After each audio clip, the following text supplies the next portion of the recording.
യേശുക്രിസ്തു ദൈവാലയത്തിൽ ശലോമോന്റെ മണ്ഡപത്തിനരികെ വന്നപ്പോൾ യഹൂദന്മാർ യേശുവിനെ വളഞ്ഞു. അവർ അവനോട് ചോദിച്ചു, നീ എത്ര നാളെ ഞങ്ങളെ ആശിപ്പിക്കുന്നു? ക്രിസ്തു ആകുന്നു എങ്കിൽ സ്പഷ്ടമായി പറക എന്ന് യേശുവിനോട് പറഞ്ഞു. യേശു കർത്താവ് അവരോട് പറഞ്ഞു, ഞാൻ നിങ്ങളോട് പറഞ്ഞിട്ടുണ്ട്, നിങ്ങൾ എന്നെ വിശ്വസിക്കുന്നില്ല. അത് മാത്രമല്ല, നിങ്ങൾ എൻ്റെ ആട്ടിൻകൂട്ടത്തിലുള്ളവരല്ലായതുകൊണ്ട് നിങ്ങൾ വിശ്വസിക്കുന്നില്ല. ഞാൻ നിങ്ങളോട് പറഞ്ഞിട്ടുണ്ട് എന്ന് മാത്രമല്ല, ഞാൻ ചെയ്ത പ്രവർത്തികൾ അതും നിങ്ങളുടെ മുൻപിൽ ഒരു സാക്ഷ്യമാണ്. എന്നാൽ എൻ്റെ ആടുകൾ എൻ്റെ ശബ്ദം കേൾക്കുന്നു, ഞാൻ അവയെ അറിയുന്നു, അവ എന്നെ അനുഗമിക്കുന്നു, അവ ഒരു നാളും നശിച്ചു പോകുകയില്ല. ഞാൻ അവയ്ക്ക് നിത്യജീവൻ കൊടുക്കുന്നു.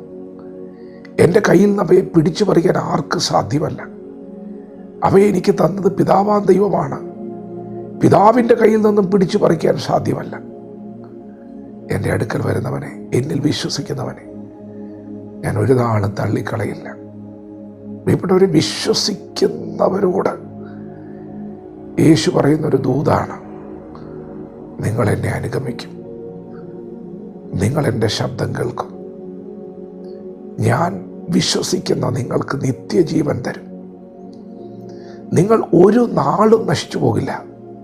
എന്തൊരു ശബ്ദമാണത്! എന്തൊരു സംരക്ഷണമാണ്! എന്തൊരു കരുതലാണ്! ഒരു നാൾ നശിച്ചു പോകില്ല. എൻ്റെ കയ്യിൽ നിന്ന് നിന്നെ പിടിച്ചു പറിക്കാൻ ആർക്കും കഴിയില്ല. വിശ്വസിക്കുന്നവർക്കാണ് ഈ സംരക്ഷണമുള്ളത്. നിങ്ങൾ വിശ്വസിക്കുന്നവരാണോ? യേശുക്രിസ്തുവിൽ വിശ്വസിക്കുന്നവരാണോ? അങ്ങനെയാണെങ്കിൽ നിങ്ങൾ യേശുവിൻ്റെ ആടുകളാണ്. യേശു പറഞ്ഞു, എൻ്റെ ആടുകൾ.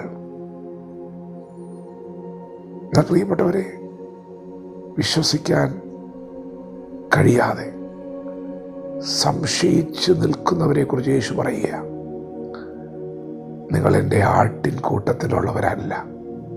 പ്രിയപ്പെട്ടവരെ, യേശുവിൻ്റെ ആട്ടിൻ കൂട്ടത്തിലുള്ളവരാകണം. അവിടെ എന്തൊരു ജീവനാണ് വ്യാപരിക്കുന്നത്, എന്തൊരു സ്നേഹമാണ്, എന്തൊരു കരുതലാണ് അവിടെ ഉള്ളത്. അത് അത്യുന്നതൻ്റെ മറവാണ്. ഒരു ബാധയും നിന്റെ കൂടാരത്തിനടുക്കില്ല. ദൈവം നിന്നെ സംരക്ഷിക്കും. യഹോവ നിന്നെ ഒരു ദോഷവും തട്ടാതെ പരിപാലിക്കും. വിശ്വസിക്കുന്നുവെങ്കിൽ, യേശുക്രിസ്തു ദൈവപുത്രനാണെന്ന് വിശ്വസിക്കുന്നുവോ? യേശുക്രിസ്തു ഈ ഭൂമിയിൽ വന്നത് എനിക്ക് വേണ്ടിയാണെന്ന് വിശ്വസിക്കുന്നുവോ? യേശു ക്രൂശിൽ മരിക്കാനുള്ള കാരണം ഞാനാണ്. എൻ്റെ പാപനിമിത്തമാണ് യേശു ക്രൂശിൽ മരിച്ചത്. യേശു കർത്താവ് മരണത്തെ ജയിച്ച് ഉയർത്തെഴുന്നേറ്റത് എനിക്ക് വേണ്ടിയാണ്. വിശ്വസിക്കുന്നുണ്ടോ? വിശ്വസിക്കുന്നവർക്ക് യേശു നിത്യജീവൻ കൊടുക്കും. യേശുവിനെ കൈക്കൊണ്ടവരുടെ നാമത്തിൽ വിശ്വസിക്കുന്നവർക്ക് ദൈവ മക്കളാകുവാൻ അധികാരം കൊടുത്തു. എന്തൊക്കെ അനുഗ്രഹങ്ങളാണ് വിശ്വസിക്കുന്നവർക്കുള്ളത്! പ്രിയപ്പെട്ടവരെ, നിങ്ങൾ വിശ്വാസത്തിലിരിക്കുന്നുവോ എന്ന് പരിശോധിക്കുവാൻ. സംശയിക്കുന്നവരോട് യേശു പറഞ്ഞു. ആരാണ് സംശയിച്ചെന്നറിയാമോ? യഹൂദന്മാരാ.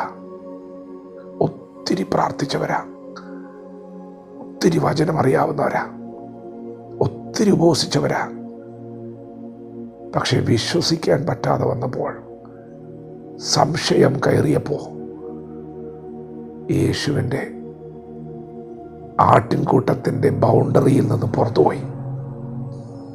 പ്രിയപ്പെട്ടവരെ, നിങ്ങൾ യേശു കർത്താവിൻ്റെ വേലിക്കകത്താണെങ്കിൽ നിങ്ങൾ സുരക്ഷിതരാണ്. വിശ്വസിച്ചാൽ മതിയെന്നേ. ദൈവം നിങ്ങളെ സ്നേഹിക്കുന്നുണ്ട്. ദൈവം ഒരു മതത്തിൻ്റെ വക്താവല്ല, ക്രിസ്ത്യാനികളുടെ ദൈവമല്ല. യേശു ക്രിസ്തു എല്ലാവർക്കും വേണ്ടി മരിച്ചു. ലോകത്തിൻ്റെ പാപത്തെ ചുമക്കുന്ന ദൈവത്തിൻ്റെ കുഞ്ഞാടാണ്. അതിൽ നിങ്ങളുണ്ട്. വചനം പറയുക, നിങ്ങളുണ്ട്. വിശ്വസിക്ക്. നിങ്ങളെ യേശു സ്നേഹിച്ചു. നിങ്ങൾക്ക് വേണ്ടി യേശു ക്രൂശിൽ മരിച്ചു, പ്രാണൻ കൊടുത്തു. ദൈവം നിങ്ങളെ വീണ്ടെടുത്തിരിക്കുക. വിശ്വസിക്കുക, നീ ഒരു നാളും നശിച്ചുപോയില്ല.